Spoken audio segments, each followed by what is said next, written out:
বন্ধুরা, জনসম্মুখে শরীরের সমস্ত কাপড় খুলে ফেললো এই হিজড়াটি। মানুষের কাছে অতিরিক্ত টাকা দাবি করায় যখন অতিরিক্ত টাকা না দেয়, তখন এক পর্যায়ে সমস্ত জামা কাপড় খুলে ফেলে। আপনারা দেখতে থাকুন শেষ পর্যন্ত কি হয়। আমাদের এই সমাজ কোন দিকে ধাবিত হচ্ছে? বাংলাদেশ একটি মুসলিম কান্ট্রি। বাংলাদেশের মতো জায়গায় জনসম্মুখে এই ঘটনাটি খুবই দুঃখজনক। দেখতে পাচ্ছেন আপনারা, এই হিজড়াটি শরীরের সমস্ত জামা কাপড় খুলে ফেলেছে। নাউজুবিল্লাহি মিন যালিক।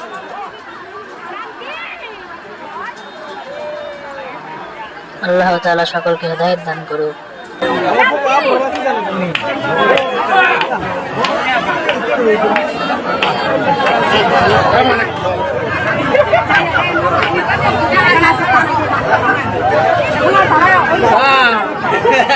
saya masih sah.